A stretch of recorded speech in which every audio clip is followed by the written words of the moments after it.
फिर मुझे अचानक एहसास हुआ, मैं चांद पर हूं।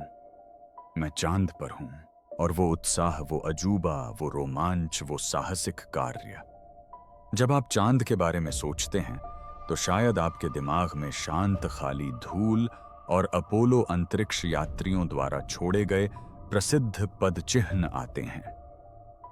लेकिन क्या होगा अगर वहां वास्तव में कदम रखने वाले लोगों में से एक अब कह रहा हो कि हमें जो कहानी बताई गई है उसमें कुछ कमी है, कुछ चौंकाने वाली बात?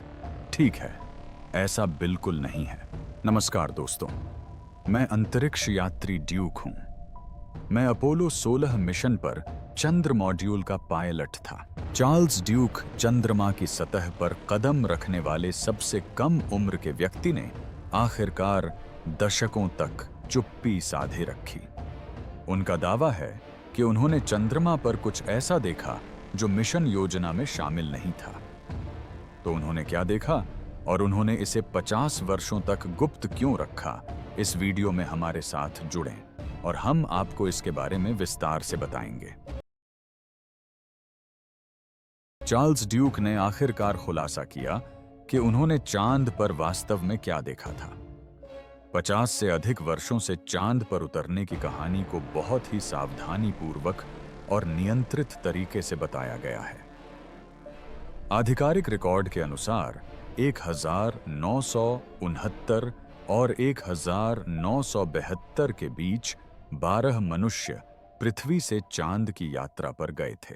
ये लोग एक सूखी धूसर सतह पर उतरे जहां न हवा थी, न पानी, न जीवन और न ही कोई गतिविधि। वे चले, पत्थर इकट्ठा किए, प्रयोग किए और घर लौट आए। इस कहानी को साहस, बुद्धिमत्ता और वैज्ञानिक सफलता की कहानी के रूप में प्रस्तुत किया गया। पृथ्वी पर लौटने के बाद इन अंतरिक्ष यात्रियों का हर जगह स्वागत किया गया। वे टेलीविजन पर दिखाई दिए। उन्होंने स्कूलों, विश्वविद्यालयों, संग्रहालयों और सार्वजनिक कार्यक्रमों में भाषण दिए। उन्होंने किताबें लिखीं और साक्षात्कार दिए। इन सभी प्रस्तुतियों में उन्होंने मिशन के तकनीकी पहलुओं पर ध्यान केंद्रित किया। उन्होंने अंतरिक्ष यान प्रणालियों, गुरुत्वाकर्षण, चंद्रमा की मिट्टी और अंतरिक्ष से पृथ्वी को देखने की सुंदरता के बारे में बात की। चंद्रमा को हमेशा खाली और निर्जीव बताया गया। दिलचस्प तो है, लेकिन सरल भी। नासा ने स्पष्ट कर दिया कि चंद्रमा बिल्कुल वैसा ही था जैसा वैज्ञानिकों ने अनुमान लगाया था। कैमरों ने सब कुछ दिखा दिया, माइक्रोफोनों ने सब कुछ रिकॉर्ड कर लिया। कुछ भी छिपा नहीं था, कोई अप्रत्याशित घटना नहीं हुई। चंद्रमा एक निर्जीव चट्टान था और अपोलो मिशनों ने इसे साबित कर दिया। अधिकांश लोगों के लिए यह स्पष्टीकरण पर्याप्त था और इस पर सवाल उठाने का कोई कारण नहीं था। चार्ल्स ड्यूक उन अंतरिक्ष यात्रियों में से एक थे जिन्होंने इस धारणा को पुष्ट करने में योगदान दिया। चार्ल्स ड्यूक अपोलो 16 मिशन का हिस्सा थे और चंद्रमा पर कदम रखने वाले 10वें व्यक्ति बने। मिशन के समय उनकी उम्र 36 वर्ष थी। वे वायुसेना में परीक्षण पायलट थे और एक पारिवारिक व्यक्ति थे। उन्होंने नासा में प्रवेश करने के लिए एक पारंपरिक और सम्मानित मार्ग का अनुसरण किया था। वे भावुक या नाटकीय स्वभाव के नहीं थे। वे अनुशासन, एकाग्रता और निर्देशों का पालन करने के लिए जाने जाते थे। नासा के भीतर ड्यूक की अच्छी प्रतिष्ठा थी। अपोलो 11 मिशन के दौरान वे मिशन कंट्रोल की आवाज के रूप में अपनी सेवाएं दे चुके थे और पहले चंद्रयान लैंडिंग के समय नील आर्मस्ट्रांग और बज एल्ड्रिन से सीधे बात कर चुके थे। उन पर भरोसा किया जाता था। वह दबाव में भी शांत रहते थे। वे उस तरह के अंतरिक्ष यात्री थे जिन पर नासा हर काम को बिल्कुल सही तरीके से करने के लिए भरोसा करता था। अपोलो 16 अप्रैल 1972 में लॉन्च हुआ और कुल 11 दिनों तक चला। ड्यूक और मिशन कमांडर जॉन यंग ने चंद्रमा की सतह पर लगभग 71 घंटे बिताए। उन्होंने डेस्कार्टस हाईलैंड्स का अन्वेषण किया, एक ऐसा क्षेत्र जिसके बारे में वैज्ञानिकों का मानना था कि इसमें ज्वालामुखी सामग्री हो सकती है। उन्होंने चंद्र रोवर चलाया, चट्टानों के नमूने एकत्र किए, वैज्ञानिक उपकरण स्थापित किए और एक सख्त कार्यक्रम का पालन किया। नासा के अनुसार सब कुछ योजना के अनुरूप हुआ। मिशन समाप्त होने पर अपोलो 16 को सफल घोषित किया गया। वैज्ञानिकों ने नमूनों की सराहना की, इंजीनियरों ने उपकरण के प्रदर्शन की सराहना की। नासा ने किसी गंभीर समस्या या अप्रत्याशित घटना की सूचना नहीं दी। यह मिशन मानव अंतरिक्ष अन्वेषण के इतिहास में एक और सफल और स्वच्छ कदम के रूप में दर्ज हो गया। हालांकि वर्षों बाद अपोलो 16 के फुटेज को ध्यान से देखने वाले कुछ लोगों ने कुछ ऐसी छोटी छोटी बातों पर ध्यान दिया जिनकी कभी व्याख्या नहीं की गई। ऐसे कई क्षण थे जब चार्ल्स ड्यूक अपने काम के दौरान अचानक रुकते हुए दिखाई दिए। वे स्थिर खड़े हो जाते और कैमरे की सीमा से बाहर दूर कहीं देखने लगते। इन क्षणों के दौरान जॉन यंग को यह पूछते हुए सुना जा सकता था कि क्या ड्यूक ठीक है। ड्यूक जवाब देता था, लेकिन कभी-कभी बोलने से पहले एक स्पष्ट विराम होता था। मिशन के लिखित रिकॉर्ड या आधिकारिक रिपोर्टों में इन विरामों का कभी कोई स्पष्टीकरण नहीं दिया गया। ड्यूक के रुकने का कारण या वह क्या देख रहा था, इसका कोई जिक्र नहीं था। उस समय किसी ने इस पर सवाल नहीं उठाया। फुटेज को सामान्य मान लिया गया और आधिकारिक बयान में कोई बदलाव नहीं हुआ। मिशन के दशकों बाद भी ड्यूक ने नासा के घटनाक्रम के विवरण को चुनौती देने वाली कोई बात नहीं कही। उन्होंने विज्ञान और आस्था पर केंद्रित साक्षात्कार देना जारी रखा। उन्होंने खुलकर बताया कि अंतरिक्ष से पृथ्वी को देखने से ईश्वर में उनकी आस्था और भी मजबूत हुई। उन्होंने निजी संघर्षों और जीवन से मिले सबक के बारे में बात की, लेकिन उन्होंने चंद्रमा पर किसी भी असामान्य घटना का जिक्र नहीं किया। जनता की नजर में चार्ल्स ड्यूक आधिकारिक कहानी का पूरी तरह से समर्थन करते हुए प्रतीत हुए और कई वर्षों तक उस कहानी को चुनौती नहीं दी गई। हालांकि चार्ल्स ड्यूक अब चुप नहीं हैं। उन्होंने खुलासा किया कि नासा द्वारा जारी आधिकारिक कहानी में और भी बहुत कुछ छिपा हुआ था। अगर अपोलो 16 वाकई एक त्रुटिहीन मिशन था और चंद्रमा ठीक वैसा ही था जैसा नासा ने बताया था, तो चार्ल्स ड्यूक ने दशकों तक अपने अनुभव के कुछ खास पहलुओं को क्यों छिपाए रखा और चंद्रमा की सतह में ऐसी क्या बात थी जिसके बारे में उन्होंने वर्षों बाद बोलने की जहमत उठाई। अधिक जानने के लिए जुड़े रहिए। चार्ल्स ड्यूक ने बाद में जो कहा वह अनकहा ही रह गया। जैसे जैसे चार्ल्स ड्यूक बूढ़े होते गए, उनकी सार्वजनिक भाषा धीरे धीरे बदलने लगी। उन्होंने अचानक नासा को खारिज नहीं किया और न ही अपोलो 16 की सफलता से इनकार किया। इसके बजाय उन्होंने उन अनुभवों के बारे में बात करना शुरू किया जिनके बारे में उन्होंने कहा कि वे दशकों से चर्चा करने से बचते रहे थे। ड्यूक के अनुसार चंद्रमा पर कुछ ऐसी घटनाएं घटीं जो जनता को बताई गई सरल कहानी में फिट नहीं बैठती थीं। ड्यूक ने जिन पहली चीजों का वर्णन किया उनमें से एक चंद्रमा पर प्रकाश का व्यवहार था। वैज्ञानिक रूप से चंद्रमा पर सूर्य का प्रकाश चमकीला सफेद दिखाई देना चाहिए क्योंकि वहां कोई वायुमंडल नहीं है जो इसे बिखेर सके। ड्यूक इस बात से सहमत थे, लेकिन उन्होंने कहा कि कुछ क्षणों में प्रकाश असामान्य प्रतीत होता है। उन्होंने प्रकाश के भीतर ही नीले और बैंगनी जैसे रंग देखने का वर्णन किया। ये रंग परावर्तन की तरह व्यवहार नहीं करते थे।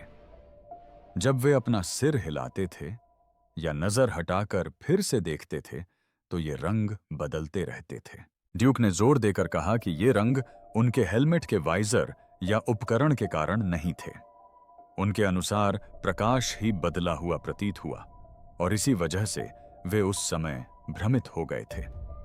चूंकि यह अनुभव वैज्ञानिक दृष्टि से तर्क संगत नहीं था, इसलिए उन्होंने इसकी सूचना नहीं दी। ड्यूक ने बाद में चंद्रमा पर ध्वनियां सुनने के बारे में भी बताया। यह अंतरिक्ष यात्रियों को सिखाई गई हर बात के बिल्कुल विपरीत था।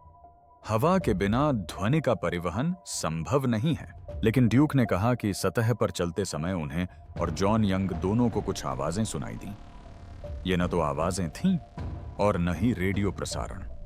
ये सूट से आने वाली यांत्रिक ध्वनियां भी नहीं थीं। ड्यूक ने उन्हें आवृत्तियां बताया जो कभी मधुर तो कभी असहज थीं। ड्यूक ने कहा कि चूंकि ऐसी ध्वनियां होनी ही नहीं चाहिए, इसलिए उन्होंने इस अनुभव को नजरअंदाज कर दिया और मिशन कंट्रोल को इसके बारे में नहीं बताया। उनका मानना था कि किसी असंभव चीज की रिपोर्ट करने से केवल भ्रम या चिंता ही पैदा होगी। ड्यूक द्वारा वर्णित एक अन्य अनुभव निगरानी में होने का तीव्र एहसास था।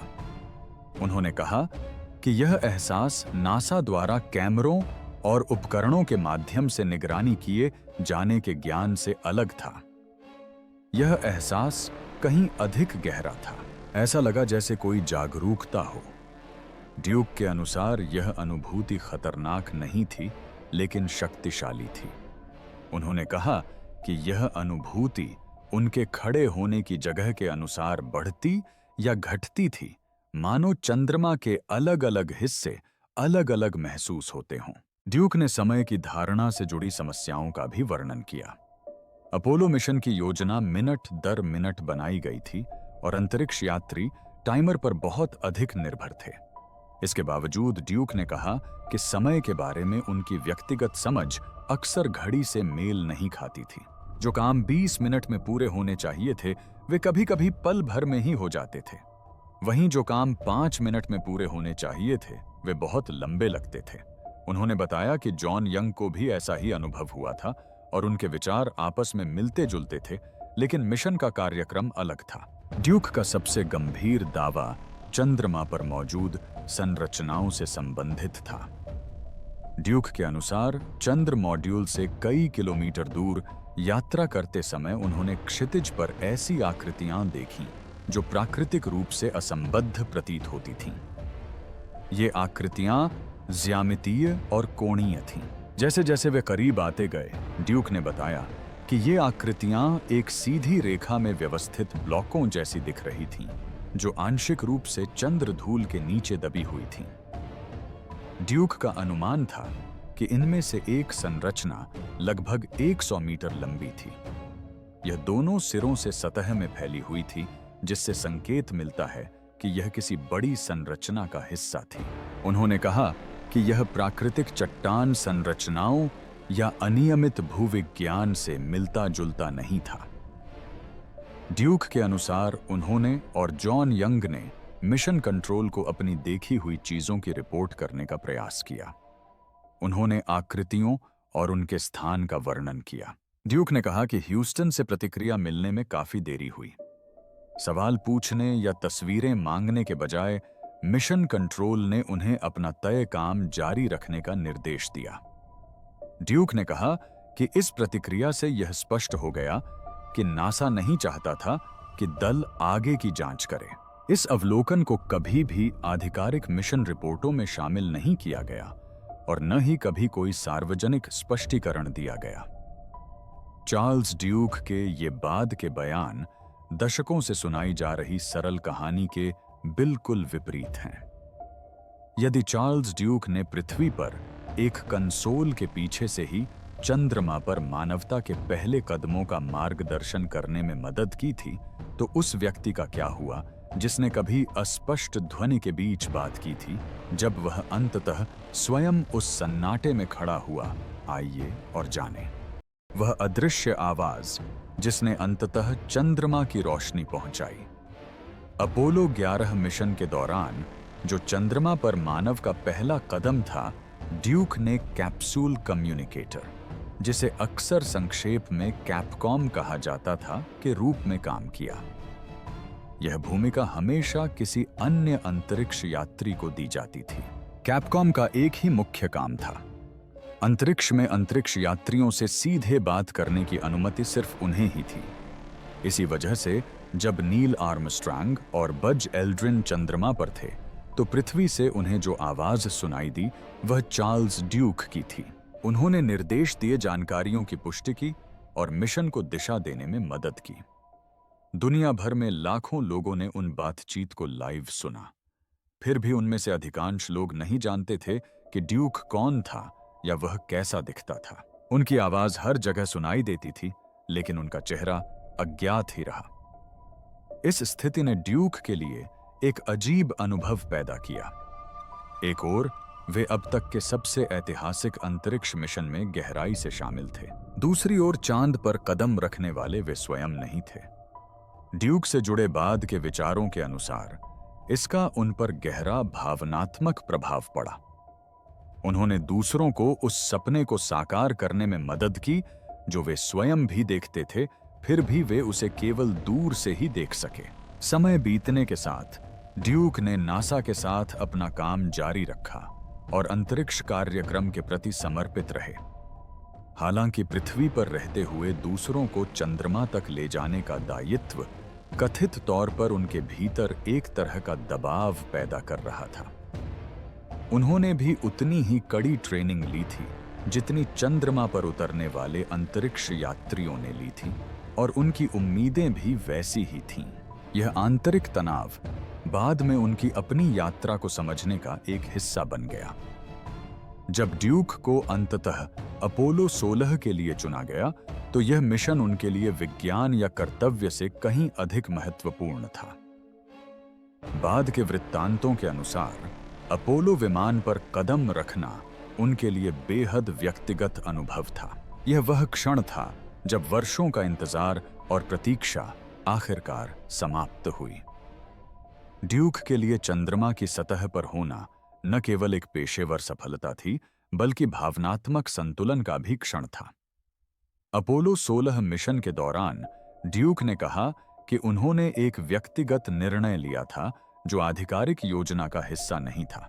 वह अपने साथ अपने परिवार की एक तस्वीर लेकर आया था। तस्वीर में उसकी पत्नी और उनके 2 बेटे थे। ड्यूक ने बाद में बताया कि उसने यह तस्वीर चंद्रमा पर छोड़ दी थी। यदि यह बात सही है, तो वह एकमात्र ऐसा व्यक्ति होगा जिसने किसी दूसरे ग्रह पर अपने परिवार की निजी तस्वीर भेजी हो। तस्वीर का अपना एक अलग ही महत्व था। ड्यूक ने बताया कि तस्वीर के पीछे नासा का एक हल्का आंतरिक कोड छपा हुआ था। उन्होंने यह भी कहा कि उन्हें सामान्य कागजी कार्रवाई या औपचारिक अनुमोदन प्रक्रिया से गुजरे बिना इसे पीछे छोड़ने की अनुमति दी गई थी। यह बात इसलिए खास थी क्योंकि नासा के मिशन अपने सख्त नियमों और अंतरिक्ष में ले जाई जाने वाली हर वस्तु के सावधानीपूर्वक रिकॉर्ड रखने के लिए जाने जाते थे। ड्यूक ने यह भी कहा कि उन्होंने तस्वीर को यूं ही कहीं नहीं छोड़ दिया था। उन्होंने एक विशिष्ट स्थान चुना। उनके अनुसार उन्होंने इसे एक ऐसे पत्थर के पास रखा जिस पर एक सांकेतिक चिन्ह अंकित था।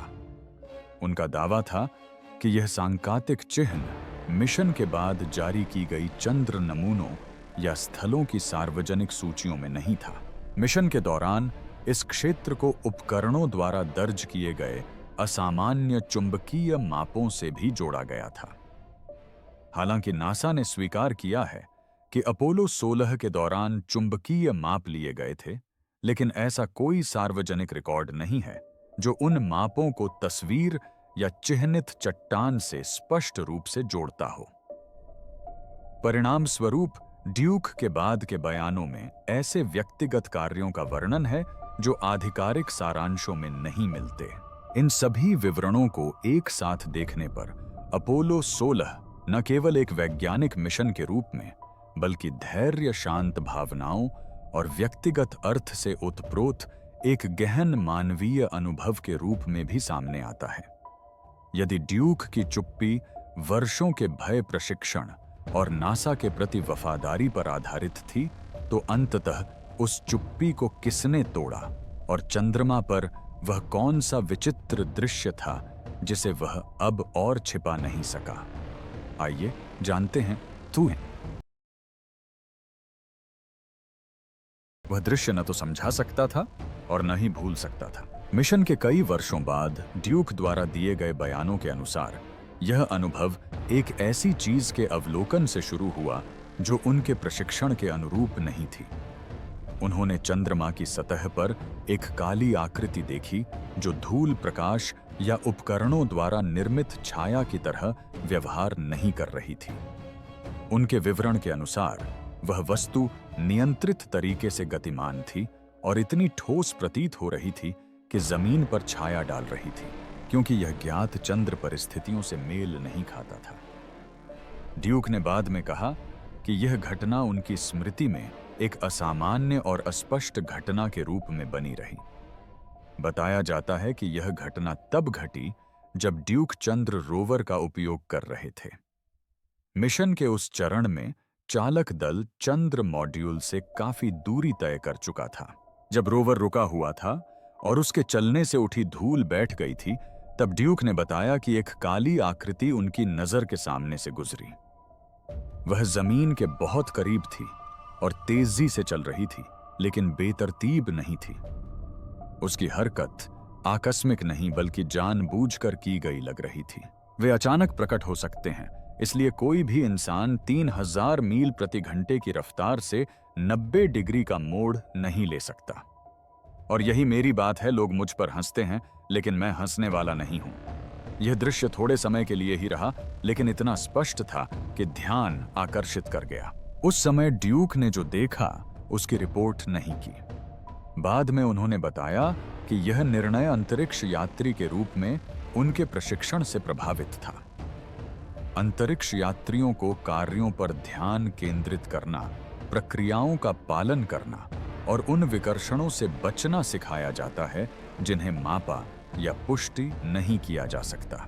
अचानक हिलने डुलने वाली वस्तुओं की सूचना देने के लिए कोई आधिकारिक नियम या प्रक्रिया नहीं थी, खासकर सीमित समय और सख्त लक्ष्यों वाले मिशन के दौरान। ड्यूक का मानना था कि बोलने से मिशन में बाधा आ सकती है या ऐसे सवाल उठ सकते हैं जिनका जवाब देना उनके बस में नहीं होगा।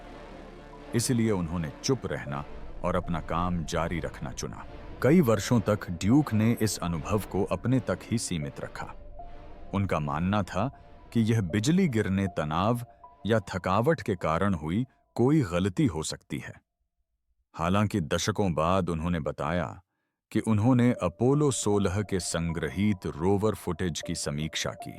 फिल्म के एक हिस्से में उन्होंने दावा किया कि उन्होंने चंद्रमा की सतह पर एक काली आकृति को चलते हुए देखा, जो उनकी देखी हुई घटना से काफी मिलती जुलती थी। वस्तु का एक आकार और छाया दिखाई दे रही थी, जिससे उन्हें वह क्षण अधिक वास्तविक लगा। ड्यूक ने फुटेज को सबूत के तौर पर नहीं, बल्कि इस बात की पुष्टि के तौर पर बताया कि उनकी स्मृति पूरी तरह से काल्पनिक नहीं थी। फुटेज देखने के बाद भी ड्यूक इस बारे में बात करने से हिचकिचा रहे थे। वे समझते थे कि अंतरिक्ष यात्रियों से विज्ञान, इंजीनियरिंग और मिशन के परिणामों के बारे में स्पष्ट और सावधानीपूर्वक बोलने की अपेक्षा की जाती है। अनसुलझी घटनाओं को अक्सर नजरअंदाज कर दिया जाता है या गलत समझा जाता है, और ड्यूक को डर था कि ऐसे विषय पर चर्चा करने से उनकी प्रतिष्ठा को नुकसान पहुंच सकता है या मिशन की वैज्ञानिक सफलता से ध्यान भटक सकता है। इन्हीं कारणों से उन्होंने कई वर्षों तक सार्वजनिक और निजी चर्चाओं में इस विषय से परहेज किया। जैसे जैसे ड्यूक की उम्र बढ़ती गई, उनका दृष्टिकोण बदलने लगा। कहा जाता है कि वे उस मुकाम पर पहुंच गए थे जहां उनके लिए पेशेवर सावधानी से कहीं अधिक ईमानदारी मायने रखती थी। अपने जीवन के अंतिम वर्षों में उन्होंने इस अनुभव को सार्वजनिक रूप से साझा करने का निर्णय लिया। उन्होंने इसे परग्रही जीवन के प्रमाण या किसी नाटकीय खोज के रूप में प्रस्तुत नहीं किया। इसके बजाय उन्होंने इसे एक व्यक्तिगत सत्य बताया जिसे वे दशकों से अकेले ही अपने भीतर संजोए हुए थे।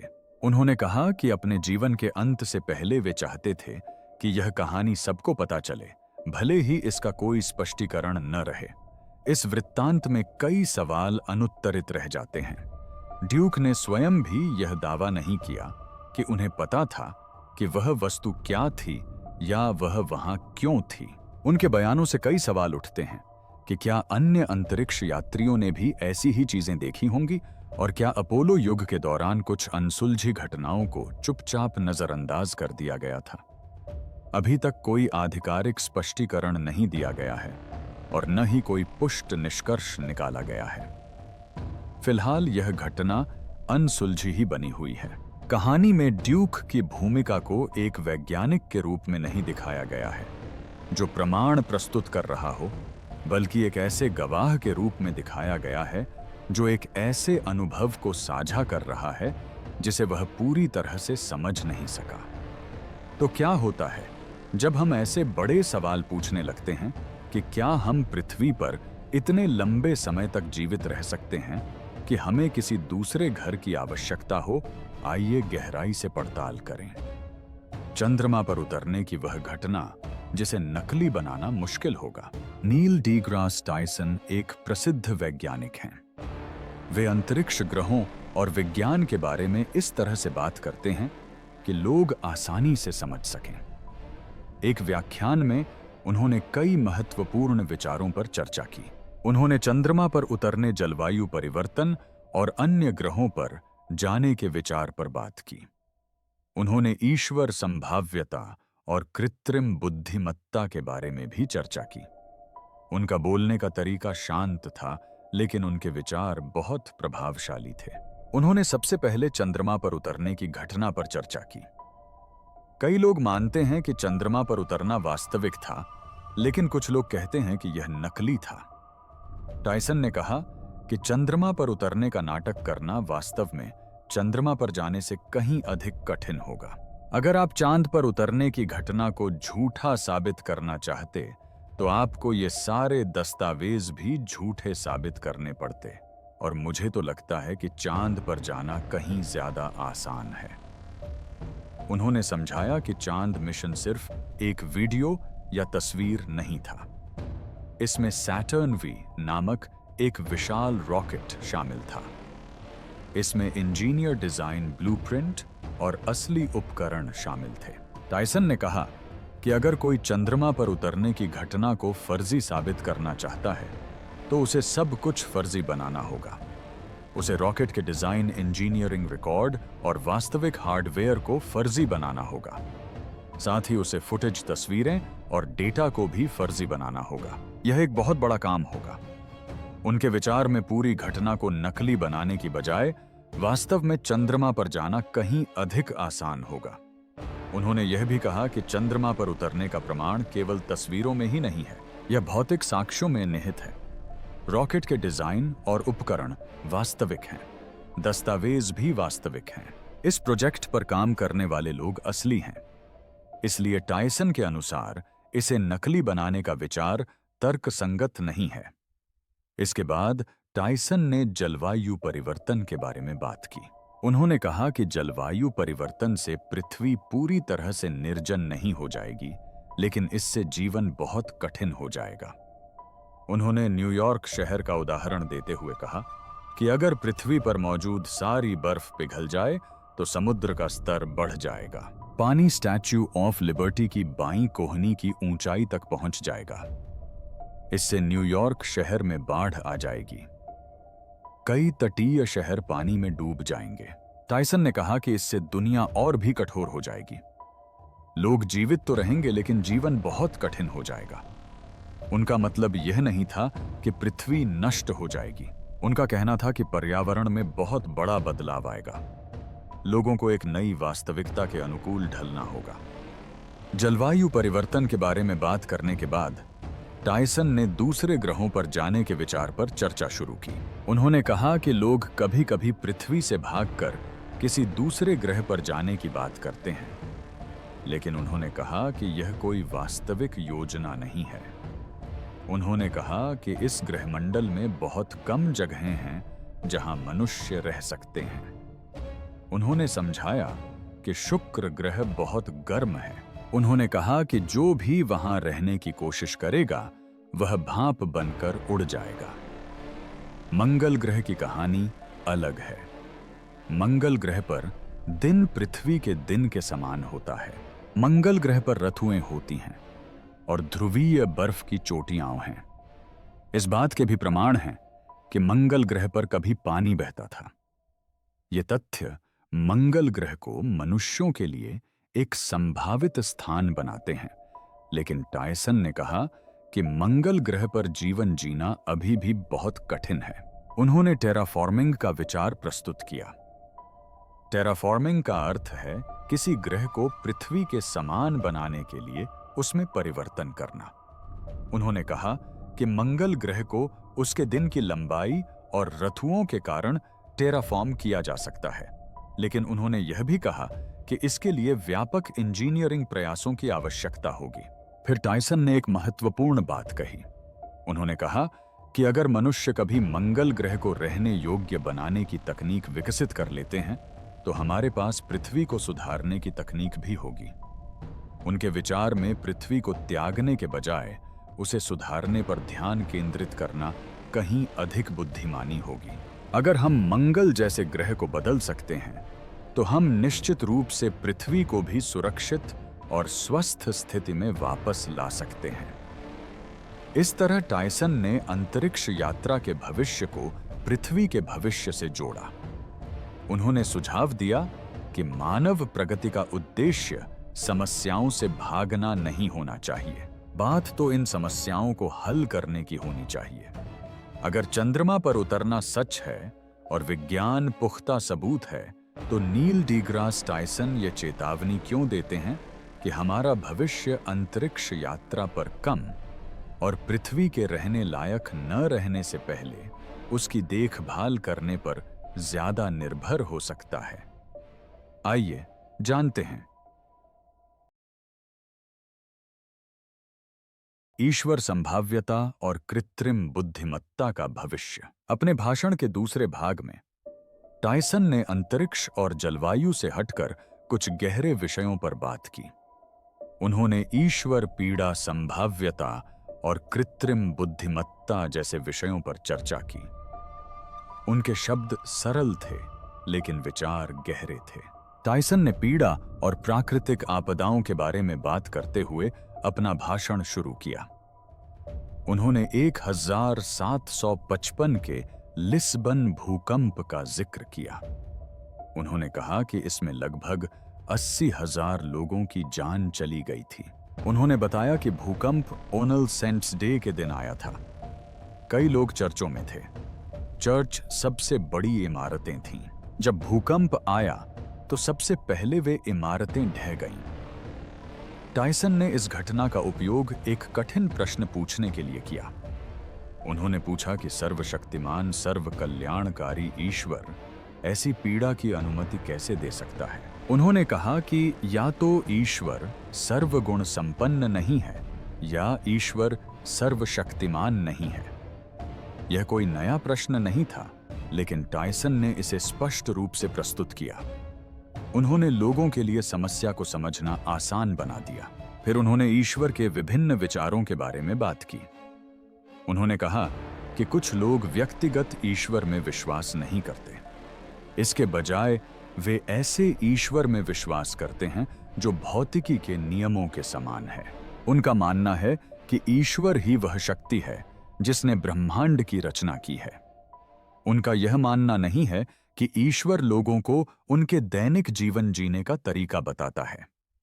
टायसन ने कहा कि वे धार्मिक मान्यताओं पर तब तक ध्यान नहीं देते जब तक कि वे नई वैज्ञानिक खोजों में सहायक न हों। उनका मकसद धर्म पर हमला करना नहीं था। वे यह दिखाना चाह रहे थे कि विज्ञान और आस्था दुनिया को समझने के अलग-अलग तरीके हो सकते हैं। इसके बाद टायसन ने संभाव्यता के बारे में बात की और बताया कि लोग इसे कैसे गलत समझते हैं। उन्होंने सिक्के उछालने का एक सरल उदाहरण दिया। उन्होंने लोगों से कल्पना करने को कहा कि 1000 लोग एक सिक्का उछाल रहे हैं। हर बार जब सिक्का टेल आएगा तो उनमें से आधे लोग बाहर हो जाएंगे। 10 राउंड के बाद केवल एक ही व्यक्ति बचेगा। वह व्यक्ति लगातार 10 बार हेड्स पलटेगा। टायसन ने कहा कि मीडिया शायद उस व्यक्ति का इंटरव्यू लेगा। लोग कहेंगे कि वह व्यक्ति भाग्यशाली था या किस्मत का चुना हुआ था। लोग इसे चमत्कार भी कह सकते हैं, लेकिन टायसन ने कहा कि यह चमत्कार नहीं है, यह महज संभाव्यता है। यह एक आसान सा प्रयोग है। 1000 लोगों को एक पंक्ति में खड़ा करें और उन्हें एक सिक्का दें और उन्हें सिक्का उछालने के लिए कहें, और अगर किसी को भी टेल मिले तो उसे बैठने के लिए कहो। तो लगभग आधे लोग बचे हैं, यानी 500 लोग। आप इसे दोहराइए। 250 लोग चले गए। उन्होंने समझाया कि बहुत से लोग यह नहीं समझते कि दुर्लभ घटनाएं कैसे घटित होती हैं। उनका मानना है कि दुर्लभ घटनाओं का कोई विशेष महत्व होता है। उनका मानना है कि ब्रह्मांड उन्हें कोई संदेश भेज रहा है। लेकिन टायसन ने कहा कि दुर्लभ घटनाओं को गणितीय रूप से समझाया जा सकता है। उन्होंने कहा कि ईश्वर भाग्य नहीं है। इसके बाद टायसन ने कृत्रिम बुद्धिमत्ता एआई पर बात की। उन्होंने कहा कि एआई द्वारा दुनिया पर कब्जा करने को लेकर उन्हें व्यक्तिगत रूप से कोई खास चिंता नहीं है। उन्होंने स्वीकार किया कि कई विशेषज्ञ चिंतित हैं। उन्होंने इसकी तुलना विज्ञान कथाओं से की जो लोगों को भविष्य के बारे में चेतावनी देती हैं। उन्होंने कहा कि कृत्रिम बुद्धिमत्ता के बारे में डरावनी कहानियां उपयोगी हो सकती हैं, क्योंकि वे लोगों को सतर्क करती हैं। वे लोगों को भविष्य के बारे में सोचने पर मजबूर करते हैं। वे लोगों को संभावित खतरों के लिए तैयार करते हैं। टायसन ने यह भी बताया कि वर्तमान एआई कार्य आधारित है। उन्होंने कहा कि एआई को विशिष्ट कार्य करने के लिए डिजाइन किया गया है। उदाहरण के लिए एआई एक कारखाने में कार बना सकता है, लेकिन उन्होंने कहा कि इसका मतलब यह नहीं है कि एआई एक सामान्य बुद्धि बन रहा है। इसका मतलब यह नहीं है कि एआई हर काम इंसानों से बेहतर कर सकता है। हालांकि टायसन ने यह भी स्वीकार किया कि अगर एआई विशेषज्ञ सही हैं, तो भविष्य में एआई इतना शक्तिशाली हो सकता है। उन्होंने कहा कि एआई इंसानों की कड़ी आलोचना कर सकता है। उन्होंने कहा कि मानव जाति पर्यावरण को नष्ट कर रही है और विलुप्ति का कारण बन रही है, इसलिए कृत्रिम बुद्धिमत्ता एआई इसे हानिकारक मान सकती है। उन्होंने चेतावनी दी कि ऐसी स्थिति में एआई मानवता को ही समाप्त करने का निर्णय ले सकती है। हालांकि उन्होंने यह नहीं कहा कि ऐसा निश्चित रूप से होगा, लेकिन उन्होंने कहा कि अगर कृत्रिम बुद्धिमत्ता बहुत शक्तिशाली हो जाती है और मनुष्य अपना व्यवहार नहीं बदलते हैं, तो ऐसा संभव है। अंत में टायसन का संदेश स्पष्ट था।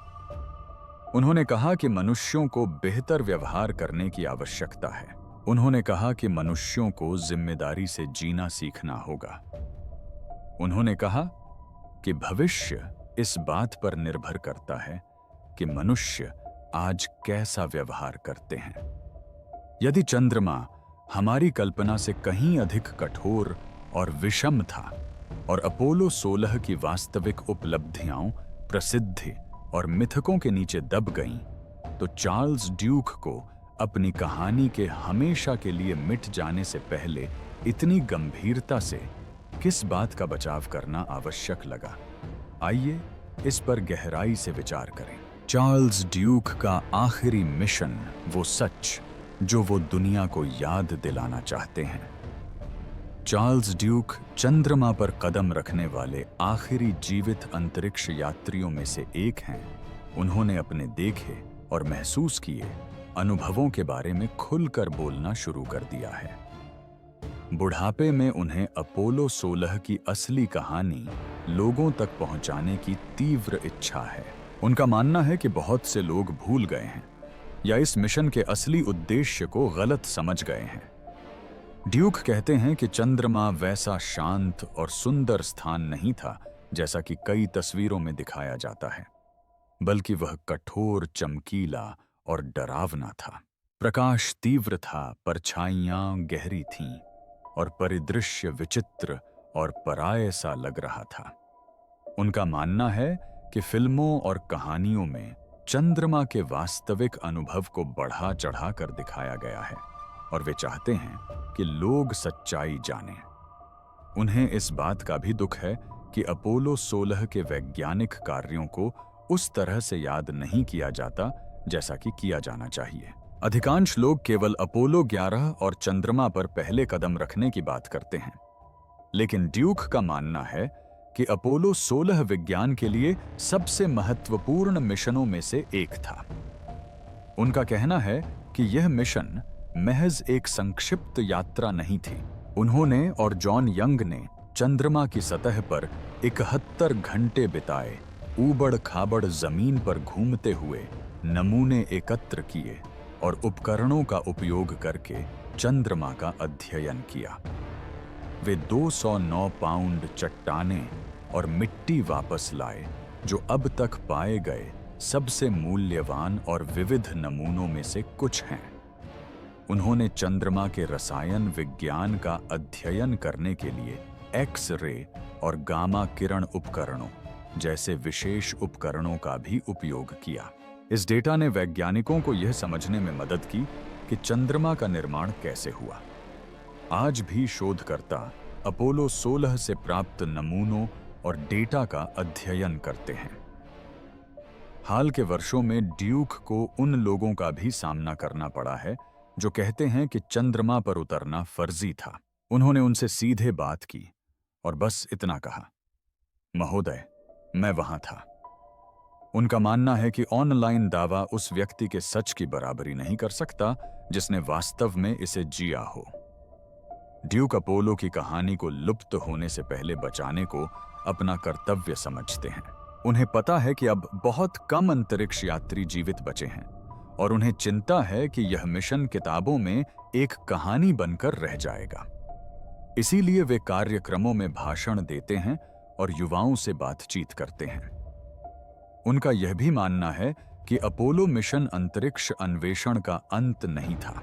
वह चंद्रमा को मंगल ग्रह तक पहुंचने का एक माध्यम मानते हैं और आर्टेमिस जैसे नए मिशनों का समर्थन करते हैं।